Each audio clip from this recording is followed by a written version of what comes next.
Straight talk from Israel. You're listening to Israel News Talk Radio.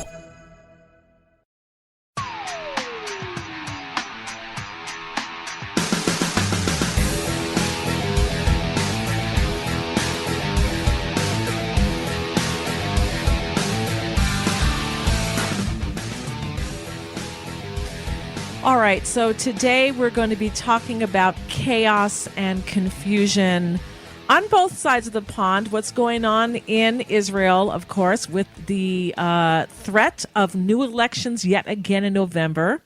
We're going to tell you about that and about what's happening with the United States and what's happening there and the elections that they're going to be having, etc. So many things going on in the news. I don't even know where to start. But on Israel's side, the very dramatic statement from blue and white leader Benny Gantz is saying that Israel may have a civil war if we go to new elections. That's what he's saying. All right. So he's being very dramatic over there. There are demonstrations in front of the prime minister's office, but it is nothing like going to a civil war. We've had left-wing demonstrations for years and years and years and years and years and years and years and years. But, you know, he wants to do everything in order to avoid going to elections because the polls say he will get very, very low the percentage. And, of course, we understand why. His whole platform was anyone but Bibi. And then after the elections, in order to get into the government, he goes and lies down with Bibi. All right. So people who believed in him are not going to believe in him a second time. And so he's doing everything he can in order to avoid it. But just to give this side of the devil's advocate, he does have a point, too, in that nobody wants to go to new elections here in Israel. We're all suffering from the economic loss from the coronavirus. The last thing we need is to go to new elections. However, with Benjamin Netanyahu, possibly making peace now with the UAE, the United Arab Emirates, and other Arab countries may be following in line right now. His ratings are going to go up as a leader. So he thinks that he has a very good chance to be able to run the government without having Benny Gantz as his cohort.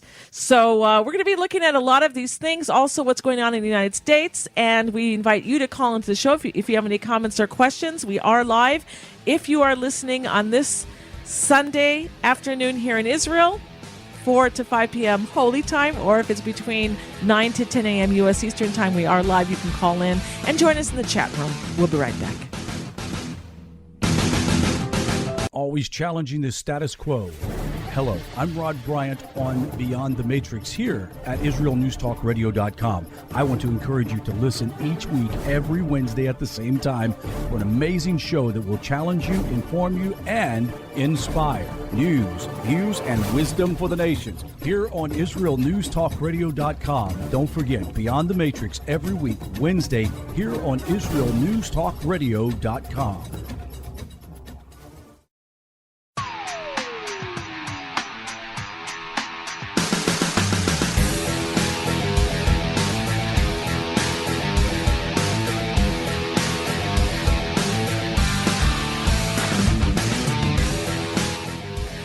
Israel may have a civil war. That is quoted from Benny Gantz, being very dramatic and alarmist.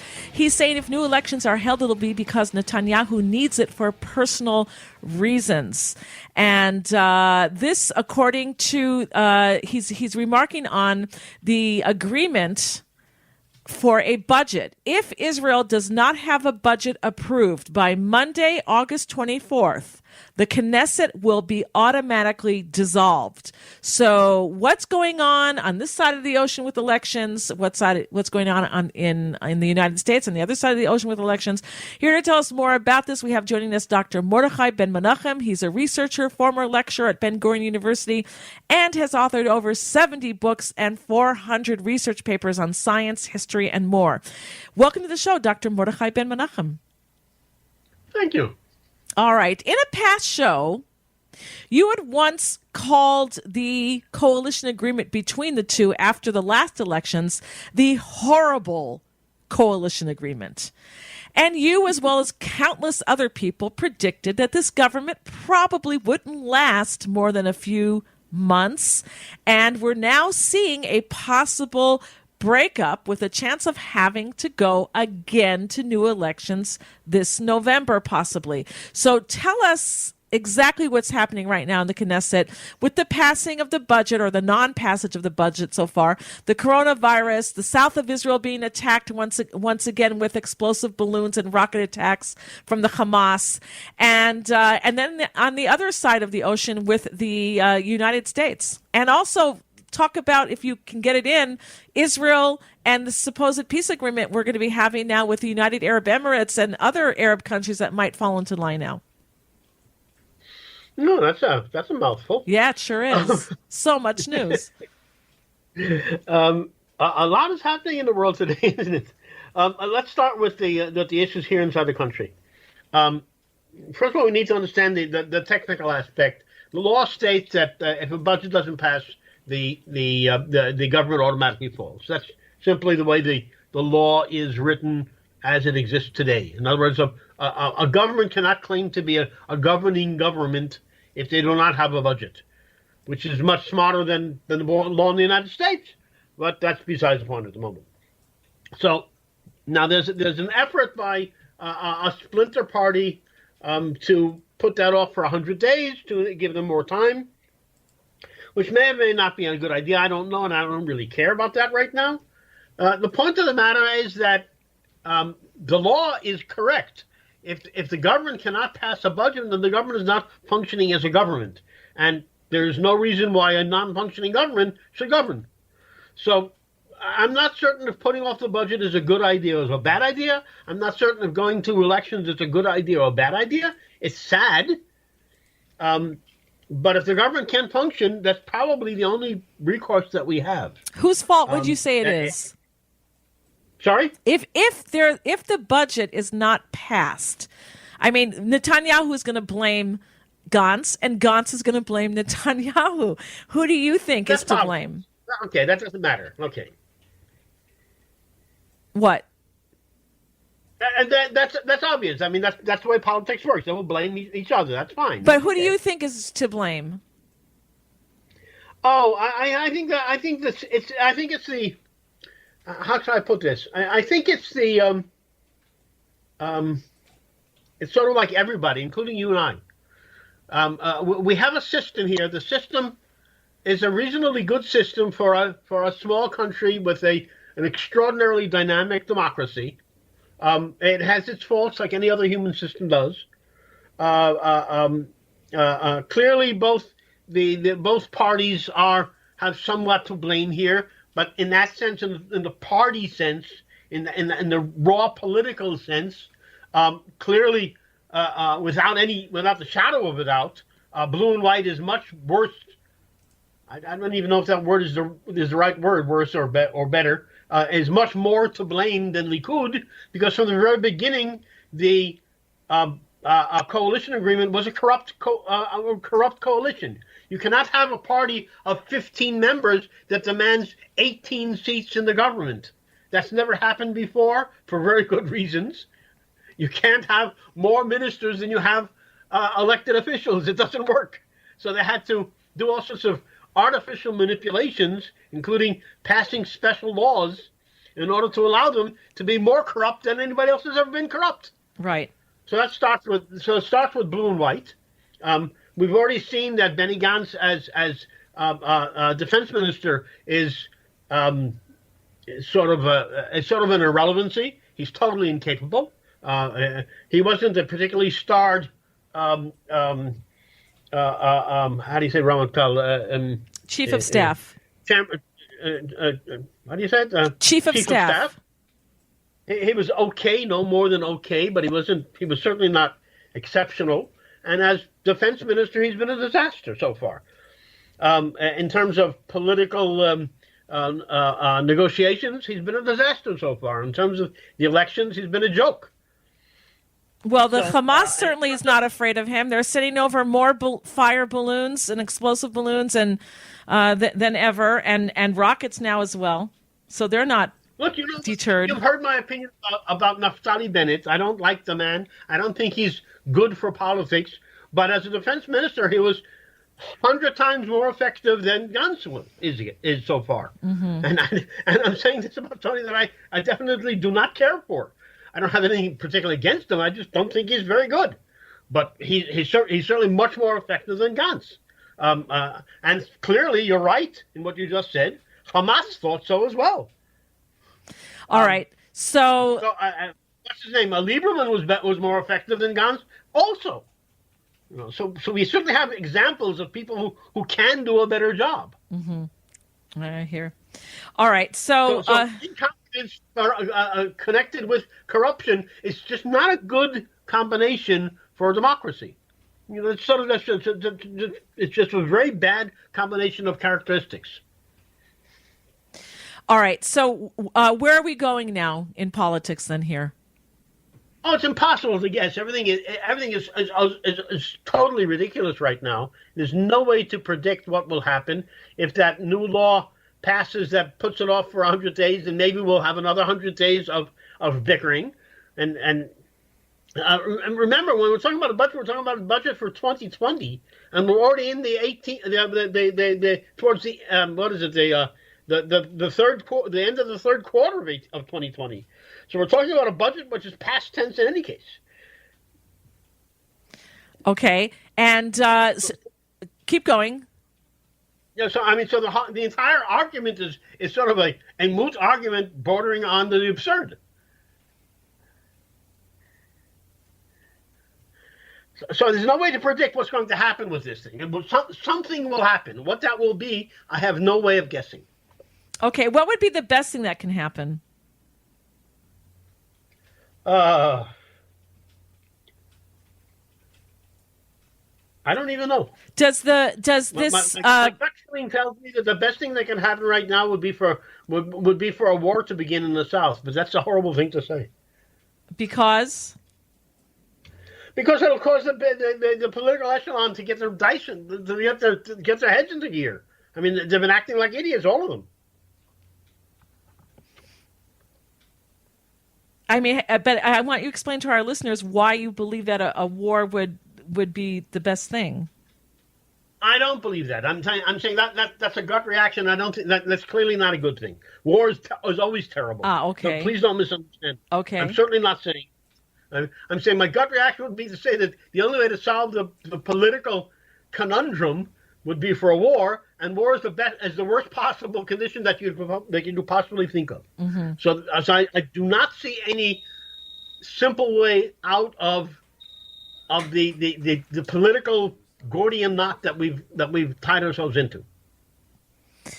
Okay, so Corona, the lack of passing of a budget, these are things that are teetering the direction of possible new elections. But on the other hand, all of a sudden we had this new news announcement that the United Arab Emirates are seeking to make peace with Israel now.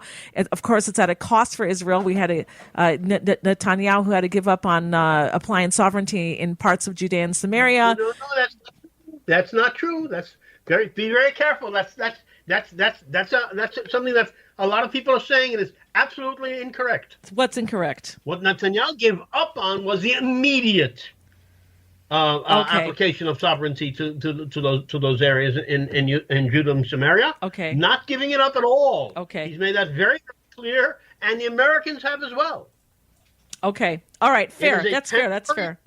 That's fair. Been Fine. put off for an undisclosed amount of time. Undisclosed means we do not know. All right. Do you think other Arab countries are going to follow like they're saying? Absolutely. Morocco, Saudi Arabia, Bahrain, maybe? I won't predict the names. There are a lot of possible names out there. We've heard Sudan, Morocco, Saudi, Oman, Bahrain.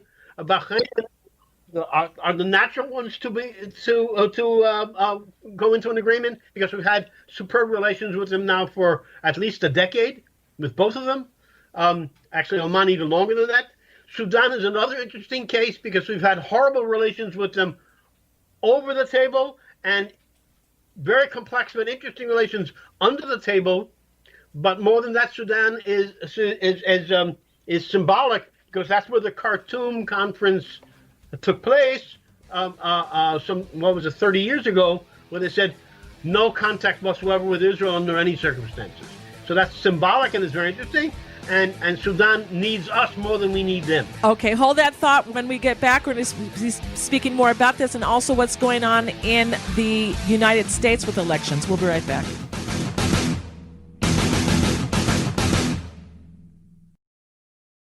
Shalom, everybody. Making a difference often takes just one moment and one person at a time. I am Orly Benny Davis, your show host on Israel News Talk Radios from Jerusalem with love. You'll be hearing people talking about politics, religion, social issues, and making a better tomorrow. Join me, Orly Benny Davis, for God and Country. From Jerusalem with love. Wednesdays on Israel News Talk Radio. Psalm 23, the Lord is my shepherd, I shall not want. Did you know this psalm and many others were composed by a Jewish shepherd and musician who later became a king? Would you like to know some of the inner meanings of psalms to help you connect with God and strengthen your soul? An exciting and easy-to-read book is now available which will help you do just that. Software for the Soul, Psalms for Everyone, available on Kindle, Audible, and Amazon.com. Software for the Soul. Modesty at the beach? It isn't just about body image. It's about feeling good. Modest swimsuits, so we don't get burned by the sun. So we won't get ogled by strangers. So we'll feel free to express ourselves without the need to expose ourselves. Let Marcy Modest help you to cover up what you want, how you want. Made in Israel. Visit marcymodest.com. That's MARSEA modest.com. And get a 10% discount on your first purchase.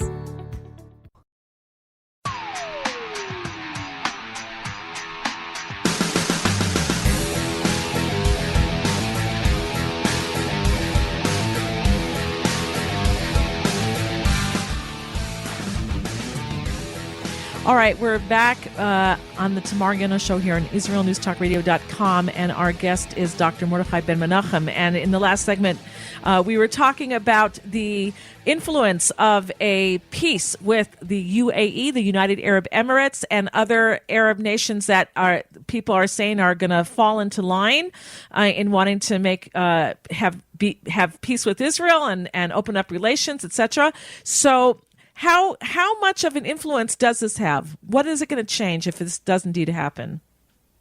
First of all, it's actually already a done deal. I mean, while the document is not actually physically signed, the deal is on the table. There's nothing to delay it other than getting the details into line. But of course, the devil is always in the details. But right now, it's actually a done deal. So it's fascinating because the Emirates is the closest of all Arab countries to Israel in terms of its economy, its methods of how it's organizing itself, and etc. And also, it has another area of interest, another aspect of interest, which is fascinating. I know that you're familiar with the work of Mordechai Kedar, and Mordechai Kedar has long discussed the idea of an emirate-like cooperative agreement for the various Arab tribes in Gaza and Yudav and Shomron. In other words, because the people in Gaza do not speak to the people in Hebron, and the people in Hebron do not speak to the people in Tulkarm.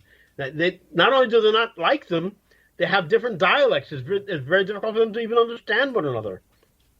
So a concept like in the Emirates, which is a various groups that are working together in terms of external things they do together, internal things they do independently. That's a very good idea. It's a very good model to look at for that sort of thing. So this agreement is a very important agreement both for our international relations and even with our relations with the so-called Palestinians, because the very term Palestinians is a misnomer. There is no entity. It's a group of groups that really despise one another totally, even more than they despise us many times. So again, the agreement with the Emirates is extraordinarily potent and extraordinarily interesting in terms of its possibilities. I can't say, of course, but I can't predict what will happen. I'm saying in terms of possibilities. Okay, and the United States is under Trump. His administration helped hammer this out, and he's going through his own problems there now with elections coming up, with the mail voting in, and with the people, the Democrats already hiring lawyers to be able to contest the elections in case it doesn't go in their favor.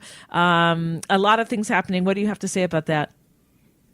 Well, we have to understand that, at least from the viewpoint of someone looking at the United States from outside, as we do, the United States right now has been in a state of civil war for many weeks now. There's violence in the streets. A report that I heard today, the crime rate in New York City alone has risen by nearly 300% over last year. The same thing is happening in most large cities, in Chicago, Detroit, Boston, Washington, Seattle, Portland. The list is longer than I can possibly recall. Horrible violence. People are being killed. People are being injured. Places are being looted and burnt. This is not healthy for any society. I mean, to use an almost ridiculous understatement. Can the United States survive this? Well, right now, it's sort of a damned if you do, damned if you don't situation as far as I can see. If the Democrats win, many conservatives will be extraordinarily upset, possibly to the point of armed rebellion. I have heard such things from more than one source. If the Republicans win, the Democrats will probably continue with their armed rebellion that they began a few weeks ago. Pardon me. Antifa and Black Lives Matter are simply the brown shirts of the Democratic Party today. So whoever wins, the other side will not believe that they won squarely and fairly, and unless you have some sort of a method of coming to some sort of reasonable agreement, I don't know what can happen. The idea of going to, for instance, primarily mail-in ballots when you have a postal system which is barely functional as is. I sent a package to a friend of mine in the United States. Inside of 36 hours, the package was at his local post office. It then took 10 weeks to arrive to him.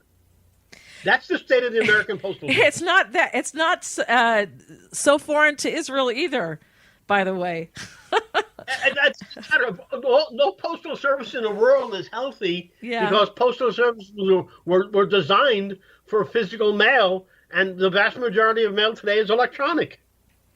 So they're all losing money. I think it's also because it's government run, and if it were private, perhaps it would do a better job. But anyway, we won't go into that right now. So what is your last word you want to say about what's going on in America?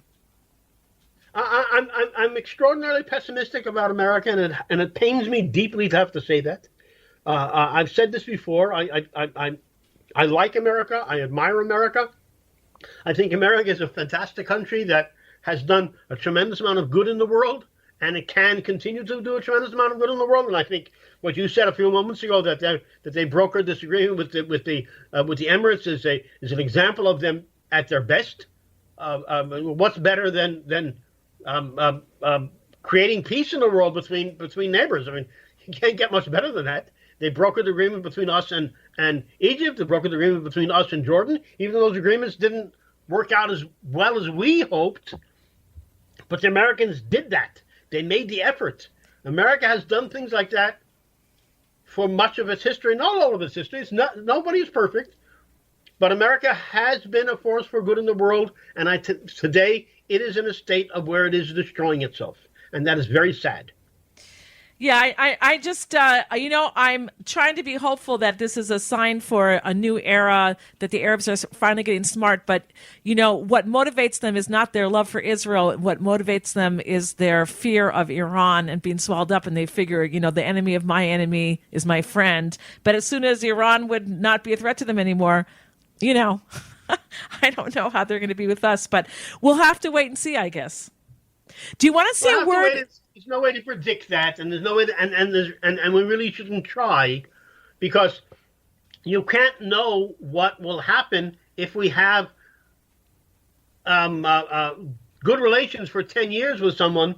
It could change things. It could. It didn't happen with Jordan. It has happened with Egypt. It could. We'll see. Egypt is cooperating with us today much, much more than it was 20 years ago. Mm-hmm. Yeah, I hear you. All right, we have about 2 minutes before the end of this segment, and we have to say goodbye. And I'd like you, as a rabbi, because you're a rabbi also, to say a word about the Hebrew month of Elul, which we've just come into. This is the month before the high holiday season, before Rosh Hashanah, Yom Kippur, and the Day of Judgment. What would you like to say? Just leave us with before you go. First of all, thank you. I think it's a beautiful thought. The month of Elul, for me personally, is always a very, very special month. We begin every day, at least some of us begin every day by saying sorry, by praying to God, saying, we've done a lot of awful things throughout the year, and we really shouldn't have, and we need to improve ourselves, and look at us on the positive side and not on the negative side, and we will attempt to be a little bit better person in this coming year than we have been in this past year. And clearly that's always hard, and a lot of people don't really mean it, and a lot of people do, and a lot of people make the effort. And I must say that the text that we read, what we call Ashmorot or Slichot, whatever name you wish to give it for the moment, is a text that's very, very old, and it's extraordinarily beautiful in terms of anyone who reads poetry. Extraordinarily beautiful texts. The month of Elul is a month where we have the opportunity to reflect. We have the opportunity to look at ourselves, at our families, at our friends, at our country, and say, how can we really be better? Can we really do a better job of just being good human beings? It's always hard to do that, but it's always very, very rewarding if you manage to actually reflect.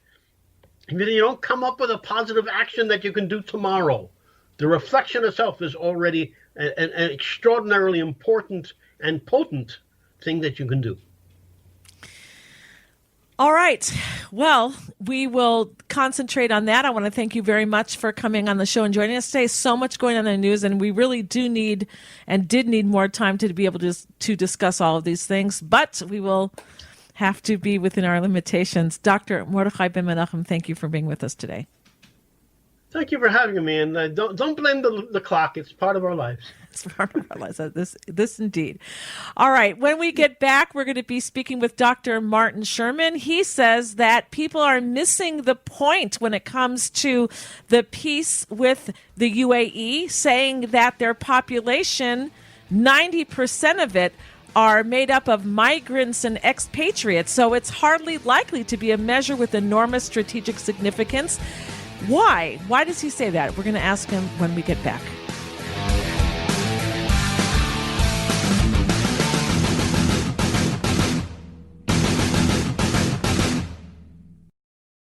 You're listening to Israel News Talk Radio. This is Shai Bentako, and each week I'll be webcasting to you from Judea, origin of the word Jew, a people besieged and beleaguered in every generation. Nazi Germany is but a memory, but in its place the world invented the phantom Palestinians as this generation's internationally authorized Jew killers.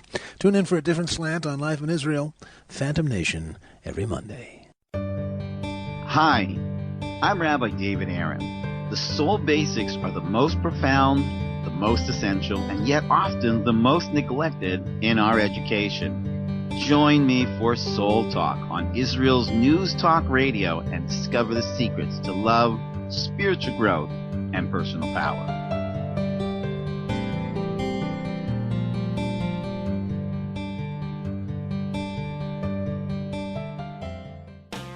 How did a nice Jewish girl from Delaware end up living in Israel? Shalom, I'm Natalie Sapinski. Join me on my show, Returning Home. Meet different people who have moved to Israel. Hear their personal stories, their highs, their lows, and everything in between. Each week, we talk to experts on immigration and the process of moving to Israel. Listen to Returning Home every Thursday, only on Israel News Talk Radio.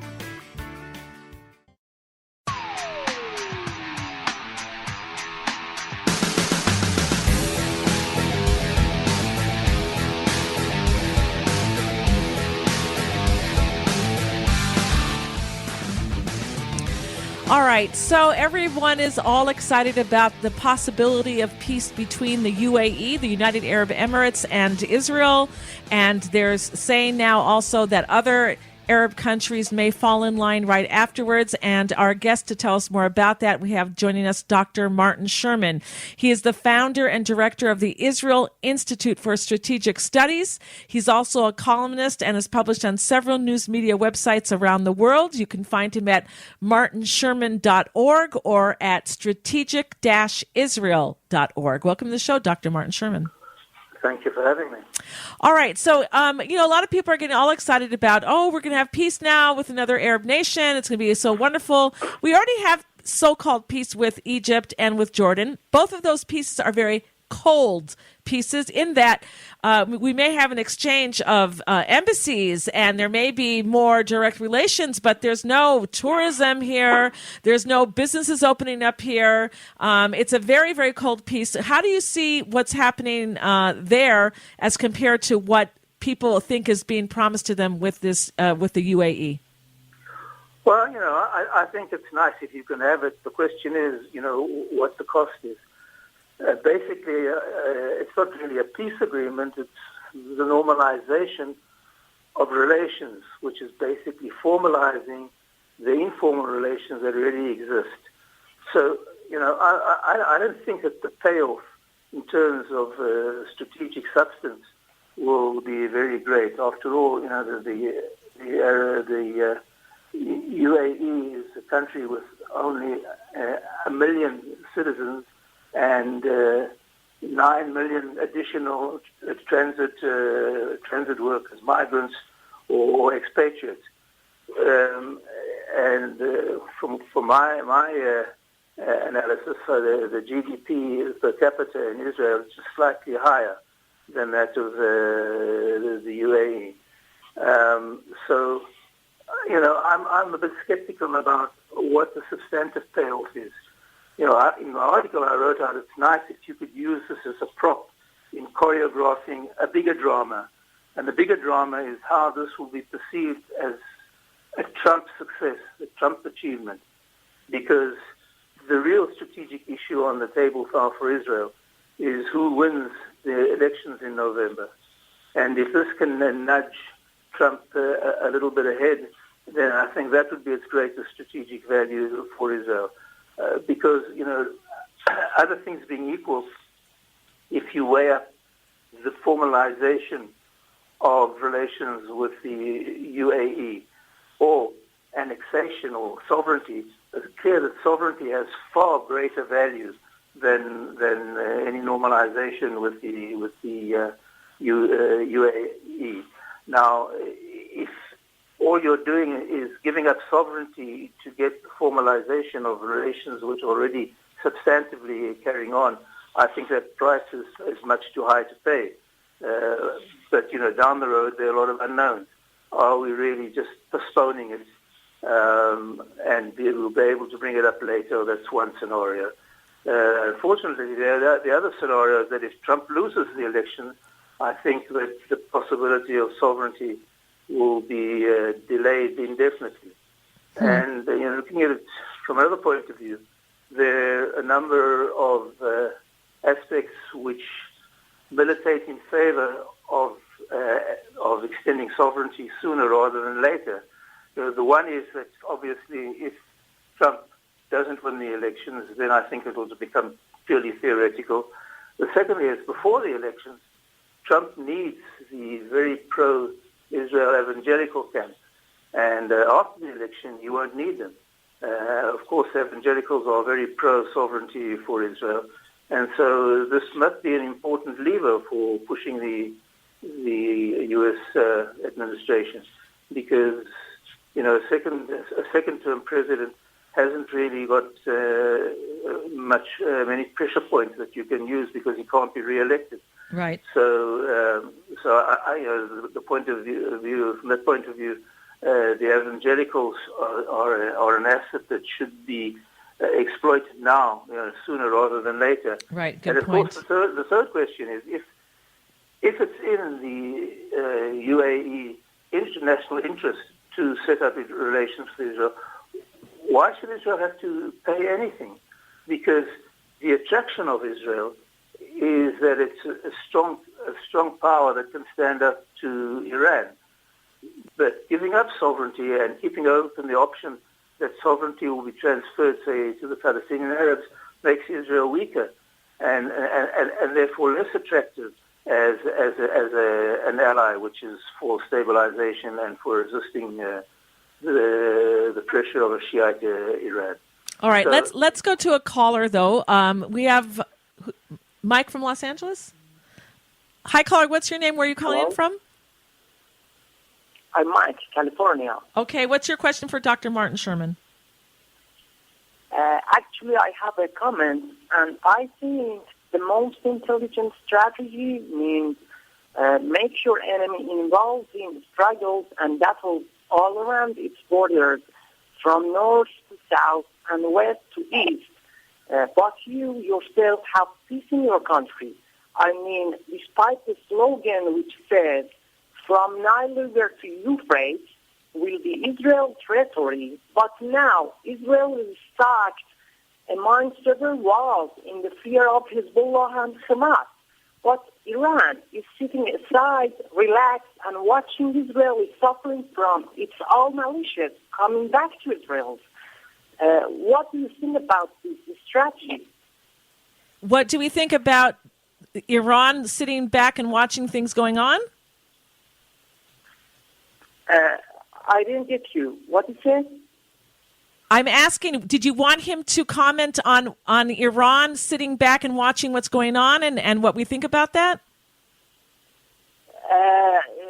Yeah, I mean, Iran have peace, but its allies all around Israel borders are taking Israel peace away, and involve this country, Hezbollah, Hamas, but Iran itself have peace. What do you think about it? Dr. Martin Sherman, did you understand what he was asking? Because I'm not quite sure. I'm not quite sure that I understand. I think that what he was saying is that Iran has militant and belligerent proxies on Israel's border, while Iran itself is distant from Israel and doesn't have to worry about any close by Israeli allies. I see. I think that's the point, and some people have pointed out that that this may, if there's some sort of military alliance with the UAE against Iran, that may bring Israel, the projection of Israeli military force closer to Iran. Well, I think that's still far off. I don't see that materializing All right. much, but perhaps. Okay, Mike, if we didn't answer your question, go into our chat room and just write it very briefly for us, and then we'll try to get it before the show is over. Thank you for your call. All right, so in the time that we have left, we have about 3 minutes left. What would you like to leave us with, Dr. Martin Sherman? Well, just to recap, I think the nucleus of my article was that this is a positive step. We don't really know what the true price being paid is, because if it is only a postponement, then it's not so bad. And I think Israel has to be very, very careful about giving up the chance of annexation before the elections, because unless the polls swing very much in favor of Trump, which they may do, given the weakness of his opponent.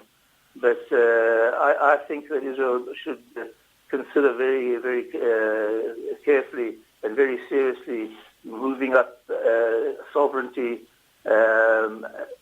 up and before the elections. I think it would be a big risk to postpone it after the elections. Right. And I wanted to make one last remark on your article, what you wrote, that the majority of the people in the UAE are not even naturally born there. They're expats, as you said, and migrants.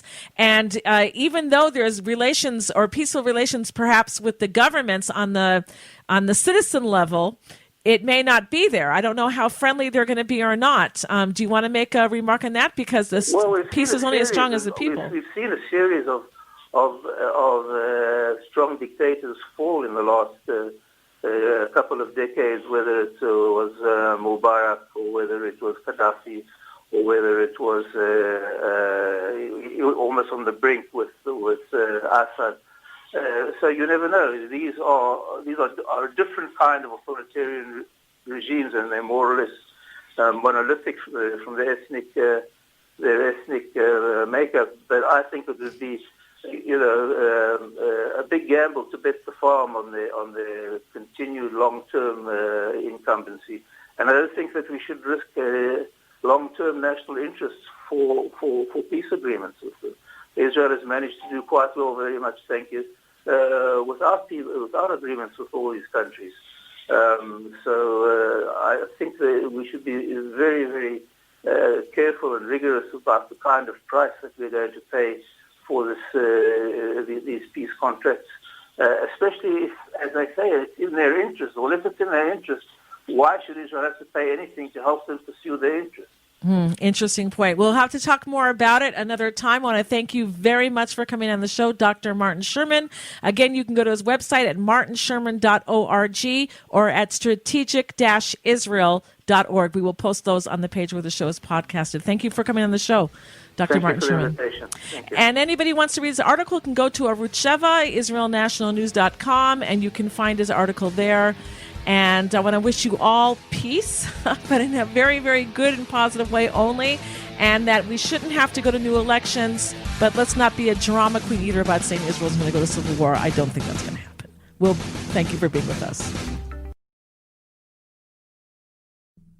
Israel News Talk Radio's chat room. Just click the orange button at the top of the IsraelNewsTalkRadio.home page, log in as yourself or an anonymous guest, and join in on the fun. You'll meet other listeners from all over the world who listen to Israel News Talk Radio, and you can make new friends. Israel News Talk Radio's chat room. It's the closest you can get to being in the studio with us. We love listening to Israel News Talk Radio. Where can you get the inside news on Israel? At Israel News Talk Radio, we're dedicated to sharing Israel's inside story with the world by providing our listeners with news on Israeli politics, current affairs, and Israeli Jewish culture. The Israel News Talk Radio homepage also provides you, the listener, with useful information at your fingertips, with scrolling news headlines, weather, currency exchange, Shabbat candlelighting times, and so much more. Our radio programming is always accessible and on demand. We operate absolutely free of charge for everyone, everywhere. If you love what we do, partner with us now by becoming an Israel News Talk Radio supporter. With your support, you'll be inscribed on our Israel News Talk Radio Wall of Fame. There's nothing like us in the world. Be part of something great. Israel News Talk Radio. Straight talk from Israel. If you love Israel News Talk Radio, then you'll love our Facebook page. We keep you up to date on what's happening in Israel, plus little surprise treasures that we don't share on the radio. Go now to follow us on Facebook. Just look for the Israel News Talk Radio Facebook page, and don't forget to subscribe and follow us by clicking on the like button. We post great stuff there that you'll want to share. Israel News Talk Radio on Facebook and Israel News Radio on Twitter. News, opinion, and more. You're listening to Israel News Talk Radio.